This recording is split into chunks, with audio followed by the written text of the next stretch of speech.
నమస్తే. Welcome to our channel. నూజివీడులో గౌతు లచ్చన్న విగ్రహ ఆవిష్కరణ జరిగింది. అందులో భాగంగా కొంతమంది టీడీపీ నాయకులు వెళ్ళడం జరిగింది. ప్రస్తుతం ఇదే విషయం వివాదంగా మారింది. గౌతు లచ్చన్న ఎవరు అని అనుకుంటున్నారా? ఆయన ఫార్మర్ ఎమ్మెల్యే. ఆహ్, ఆంధ్రప్రదేశ్‌కి 2006 వరకు ఆయన వర్క్ చేస్తూ ఉన్నారు. 96 ఇయర్స్ ఏజ్‌లో ఆయన చనిపోవడం జరిగింది. అయితే సర్దార్ గౌతు లచ్చన్న అని అంటూ ఉంటారనమాట ఆయనని. ఆయనకి ఆ పేరు మన సర్దార్ వల్లభాయ్ పటేల్ తర్వాత ఆయనకే సర్దార్ అన్న పేరు వచ్చింది. ఆయన వ్యక్తిత్వానికి కానీ, ఆయన ధైర్యానికి కానీ ప్రజలే మెచ్చి ఆయనకి ఆ బిరుదు ఇవ్వడం జరిగింది. అయితే ఇప్పుడు ప్రస్తుతం ఆయనకి జరిగిన విగ్రహ ఆవిష్కరణ గురించే చాలా పెద్ద వివాదంగా మారిందనమాట. ఆయన మనవరాలు అటెండ్ అవ్వడం జరిగింది. ఆవిడ కూడా మీడియాకి కానీ, లేపోతే ముఖ్యంగా పార్టీకి అపాలజీ చెప్పడం జరిగింది. ఎందుకింత రాద్ధాంతం అవుతుంది అనేది పూర్తి వివరాలు తెలుసుకుందాం. ప్రస్తుతం మనతో పాటు సీనియర్ జర్నలిస్ట్ డివి శ్రీనివాస్ గారున్నారు. నమస్తే సార్. నమస్తే. సార్ అయితే లచ్చన్న మనవరాలైన శిరీష గారు కూడా మీడియాకి కానీ, పార్టీకి కానీ సారీ చెప్పాల్సొచ్చింది. లచ్చన్న విగ్రహ ఆవిష్కరణ పెద్ద వివాదంగా మారింది. ఆయన మనవరాలు పార్టిసిపేట్ చేసింది అందులో. అలాగే పార్థసారథి గారు ఇంకొంతమంది వెళ్ళడం జరిగింది అక్కడికి. కానీ వీళ్ళిద్దరూ కూడా పార్టీకి సారీ చెప్పడం జరిగింది. ఎందుకని ఇది ఇంత పెద్ద వివాదంగా మారింది? లోకేష్‌కి కూడా ఈ విషయంగా కోపం వచ్చింది అననేసి వినిపిస్తోంది. గౌతు లచ్చన్న ఆయన పార్టీకి అతీతుడు. ఏంటంటే ఆయనకు ఒక పార్టీ ముద్ర వేయకూడదు. ఆయన బడుగు బలహీన వర్గాల నాయకుడిగా ఇక్కడ ఆంధ్రప్రదేశ్‌లో ఒక బీసీ ఉద్యమ నేత, బీసీల పాలిట గాంధీ అంటారు. బీసీ గాంధీ అంటారు. ఏది ఉత్తరాంధ్రలోనే కాదు, మొత్తం రాష్ట్ర వ్యాప్తంగా ఇవాళ కులానికి అతీతుడు, పార్టీకి అతీతుడుగా చూడాలి తప్ప ఇందులో రాజకీయ ప్రమేయం అనవసరం. గౌతు లచ్చన్న మనవరాలుగా శిరీష ఏ పార్టీ వాళ్ళు లచ్చన్న విగ్రహావిష్కరణ పెట్టుకున్నా వెళ్ళాల్సింది ఆమె కుటుంబ బాధ్యత. ఏది వారసురాలు ఆమె. ఇప్పుడు దాన్ని మనం శిరీష తెలుగుదేశం పార్టీ ఆమె చిత్తశుద్ధిని శంకించాల్సిన అవసరం లేదు. శిరీష తండ్రి గౌతు శ్యామ్ సుందర శివాజీ లచ్చన్న గారి అబ్బాయి. మరి మొన్నటిదాకా ఆయన ఎమ్మెల్యే అక్కడ పలాస శ్రీకాకుళం నియోజకవర్గంలో వాళ్ళు ఏంటి కులానికి అతీతంగా అభిమానిస్తారు ఆ కుటుంబాన్ని. సోషలిస్టుగా మనకి గౌతు లచ్చన్న తెలుసు. ఆయన ఏంటి, ఆయన అసలు మీరు అన్నారు ఏంటి, వల్లభాయ్ పటేల్ తర్వాత మళ్ళా సర్దార్ అనే బిరుదున్నది ఈయనకు ఒకడికి. అంటే అంత ఉక్కు మనిషి, రాజీ పడే వ్యక్తిత్వం కాదు. అప్పట్లో మనకి తెన్నేటి విశ్వనాథం, గౌతు లచ్చన్న, భాట్టం శ్రీరామ్మూర్తి, వీళ్ళంతా అది ఒక పాత తరం నాయకులుగా. అప్పుడు జయాంధ్ర మూమెంట్లో చాలా ఇదిగా పాల్గొనేవాళ్ళు వీళ్ళు. ఏది గౌతు లచ్చన్న అప్పుడు మనకు అనగాని సత్యప్రసాద్ తండ్రి ఉండేవాడు ఇక్కడ రేపల్లెలో గుంటూరు, అనగాని భగవంతరావు. వీళ్ళేమో భగవంతరావు సమైక్యవాది, వీళ్ళేమో ప్రత్యేకవాదిగా ఆ రోజు జయాంధ్ర మూమెంట్లో వీళ్ళు పోరాటం. వాళ్ళ గౌతు లచ్చన్న విగ్రహావిష్కరణ పెట్టుకున్నారు. అదేంటి కుల సంఘం పెట్టుకున్న ప్రోగ్రాం. దానికి వీళ్ళు అటెండ్ అయ్యారు. అన్ని పార్టీల వాళ్ళు అటెండ్ అయినట్టుగానే జోగి రమేష్ కూడా వచ్చాడు. ఇక్కడ వేరే వైసీపీ నాయకులు ఎవరన్నా వచ్చినా వీళ్ళు పట్టించుకునేవాళ్ళు కాదు. వచ్చింది ఎవరు? జోగి రమేష్. జోగి రమేష్ కొంచెం గాడిద, అదేంటి గీత దాటాడు. గతంలో ఆయన టీడీపీపై చేసిన ట్యాక్స్ గురించి అంటే అతను అసలు ఒక 60 వెహికల్స్లో మొత్తం గుంపునేసుకుని చంద్రబాబు ఇంటిపై దాడికి వెళ్ళాడని. అప్పుడు ఉండవల్లిలో ఆయన మాజీ ముఖ్యమంత్రిగా ప్రధాన ప్రతిపక్ష నాయకుడిగా ఉన్నప్పుడు అదేమంటే నేనేదో వినతి పత్రం ఇవ్వడానికి వెళ్ళానంటాడు. వినతి పత్రం ఇవ్వడానికి, వినతి పత్రం అప్పుడు ముఖ్యమంత్రి ఎవరు? జగన్మోహన్ రెడ్డికి వినతి పత్రాలు ఇవ్వాలి కానీ మీ నాయకుడికి, మాజీ ముఖ్యమంత్రికి చంద్రబాబుకి వినతి పత్రం అంటే? వెళ్ళింది దాడికి, అది వాస్తవం. తను ఏదో హీరో వర్షిప్గా వెళ్ళాడు. సరస్వతి అది జగన్మోహన్ రెడ్డికి కూడా బాగా నచ్చింది. ఆయన వెంటనే మంత్రి పదవి కూడా ఇచ్చాడు. అసెంబ్లీలో కూడా మరి అతను మాట్లాడిన విధానం ఏది, జోగి రమేష్ నోటి దూల బ్యాచ్లో అతను కూడా ఒకటిగా ముద్రపడిన దీంట్లో అప్పుడు మనం చూసాం. RRRను ఉద్దేశించి పచ్చి బూతులు మాట్లాడాడు అక్కడ శాసనసభలో రఘురామకృష్ణరాజును ఉద్దేశించి.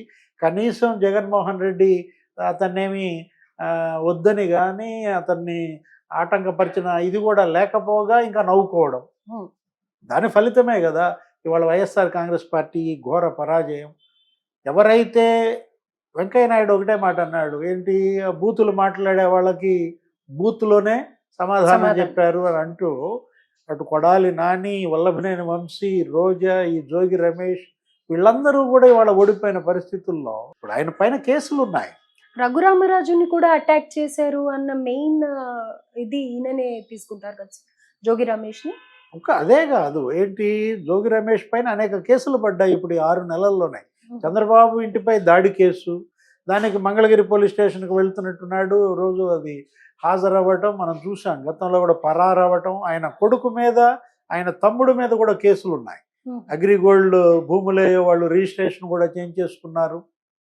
వివాదాస్పద భూములు వీళ్ళ పేరు మీద మరి చేసుకున్న దాంట్లో మరి జోగి రమేష్ కొడుకు జోగి రాజీవ్ వీళ్ళందరూ కేసులు పడ్డ దీంట్లో అట్లాంటి వ్యక్తితో వీళ్ళు వేదికను పంచుకోవటం తీసి పక్కన పెట్టండి, ఓపెన్ టాప్ వెహికల్ పైన ఊరేగటం, అది ప్రధానంగా తెలుగుదేశం పార్టీ శ్రేణులు వాళ్ళు ఏంటి డైజెస్ట్ చేసుకోలేని పరిస్థితుల్లో. ఇంకా శిరీష కూడా బలైంది.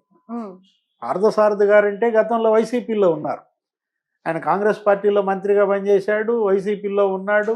పైపెచ్చు నిజం చెప్పాలంటే పార్థసారథి కూడా జోగి రమేష్ బాధితుడే ఒక రకంగా. ఆయన టికెట్ పోయింది ఏంటి, పెనమలూరు ఆయన కంటెస్ట్ చేయాల్సిన దీంట్లో అతనేంటి జోగి రమేష్ పెనమలూరు కావాలని కూర్చున్నాడు, అటు మైలవరం ఇటు పెనమలూరు. ఆ దీంట్లో ఏం జరిగింది, ఇంకా ఇతను తెలుగుదేశం పార్టీలో చేరాడు, నూజివీడు టికెట్ ఇచ్చారు, ఆ నూజివీడులో మనం ఏంటి గెలిచారు, మంత్రి అయ్యారు. వాళ్ళు మరి వరుస పెట్టి క్షమాపణలు చెప్తున్నారు. అంటే వీళ్ళకి ముందుగా తెలిసి ఉండదా సార్ అక్కడ ఏం జరుగుతుంది, ఎవరెవరు వస్తున్నారు అనేది ఇన్ఫర్మేషన్ ఉంటుంది కదా? అంటే తెలుసున్న అన్ని పార్టీల వాళ్ళు వస్తారు, వీళ్ళు అదే వస్తారు. ఓకే, అదేంటి ఇప్పుడు పొట్టి శ్రీరాములు విగ్రహావిష్కరణ అంటే అన్ఎక్స్పెక్టెడ్ పర్సన్ గా జోగి రమేష్ ఉండడమే అక్కడ మెయిన్ ప్రాబ్లం అయిపోయింది అంటారా?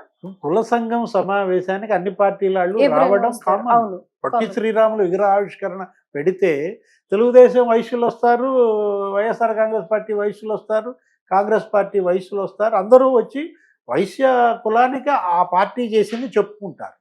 జోగి రమేష్ కూడా ఈ ప్రోగ్రాంకి రావడానికి ఎవరు తప్పు పట్టాల్సిన అవసరం లేదు.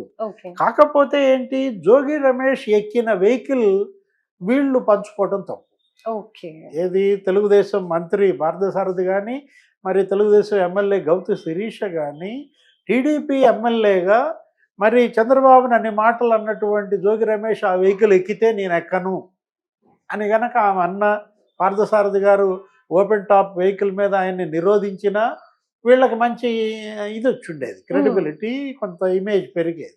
ఓకే, వెళ్ళడం వరకు వేదిక పంచుకోవడం వరకు ప్రాబ్లం కాదు, కానీ ఒకే వెహికల్ లో ట్రావెల్ చేయడం, పాల్గొంటూ అభివాదాలు చేసుకుంటూ వెళ్తుంటే అది ఎలా ఉంది, కలిసిపోయారు. అది కాస్త ఏంటి, జోగి రమేష్ తెలుగుదేశంలో చేరాడా లేకపోతే తెలుగుదేశం వాళ్ళు వైఎస్ఆర్ కాంగ్రెస్ పార్టీలో చేరారా, అది సరైన సందేశం కార్యకర్తల్లోకి ప్రజల్లోకి పంపలేదనేదే ఇవాళ తెలుగుదేశం పార్టీ అటు అధిష్టానం కానీ ఇటు మరి శ్రేణుల్లో కానీ సోషల్ మీడియాలో ఇవాళ ఇంత ట్రెండింగ్ జరుగుతుందంటే, ఇంత తీవ్ర ఆగ్రహావేశాలు వ్యక్తం అవుతున్నాయంటే కారణం దానికే. వాళ్ళు ఏదో సంజాషి కూడా అడిగినట్టున్నారు, వీళ్ళిద్దరూ కూడా చెప్పారు. ఇది పార్థసారథి గారు నిన్న మాట్లాడారు, తర్వాత ఈరోజు ప్రెస్ మీట్ పెట్టాడు, నెక్స్ట్ శిరీష కూడా చెప్పింది.